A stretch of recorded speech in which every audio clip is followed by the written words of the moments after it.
We're here with Gretchen McClain, the President and CEO of Xylem Inc. Gretchen, thank you so much for joining us. Thank you, Britt, for having me. So I want to start right off the bat with the Value of Water Index, a nationwide poll asking U.S. voters about the water crisis, what should be done, and who should pay for it. So the first one, of course, came out in 2010.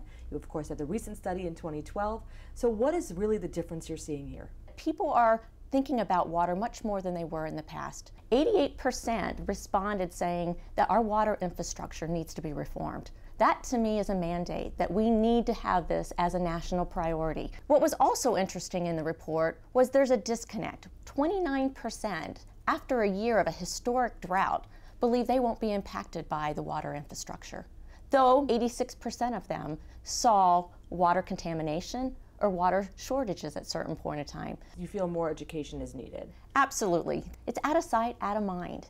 And so they don't understand the cost of what it takes to bring water to their tap. We're spending a lot of money today just repairing issues. What we think needs to be done is money needs to be put at investing in new technology, and ultimately that will reduce costs in terms of the operations that we pay today. And Americans feel they have a role as well? Absolutely, and our survey supports that.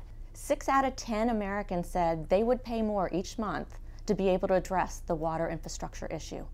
That's telling. But it's a survey, Gretchen. How are you confident that people will actually open up their wallets and see a difference? Bert, that's a great question. And yes, it is a survey, but it is good information that's saying there are a lot of priorities that are around the world, but Americans are willing to address this. They're listing this as one of their top priorities, and they expect government to spend more time and more investment to address the issue. We won't solve this overnight, but if we don't talk about it and start looking at solutions and how we address this issue, it's only going to cost us more in the long run. You know, Gretchen, you can't have this conversation without talking about Hurricane Sandy. What was Xylem's role in the hours and days following the storm? We actually were tracking what was happening, and we brought over 200 pumps from across the nation up and down the East Coast. I hear it was 27 trailers of Godwin pumps? Just initially. We actually brought pumps all the way from Montana. But there's also a long-term need. What is Xylem doing over the next month and year to make sure we start to see a difference of perspective and some action taken? I say this is the time that we come together as a country. We recognize what happened in Sandy. That won't go away. Those things will happen again. But it does make you sit back and pause and say, how important is water to me in a day-to-day basis?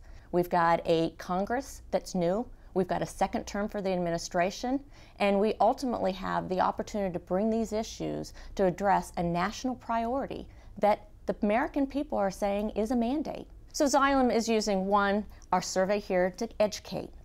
We're also using this as a time to bring industry together. So we're forming a coalition, we're forming one voice to talk about water, educate people, address the issues with government and others, and how we can all do our part to solve the issues in front of us. It also is an opportunity to be able to put more people back to work. Let's talk about jobs for a second.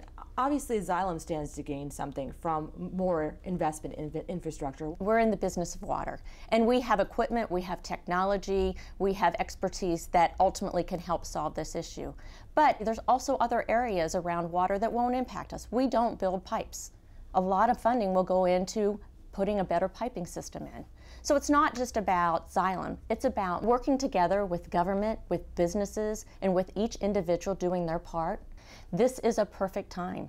We can fix this situation. It will take time, it's going to take money, but in the long term, it's going to position us for a much, much brighter future.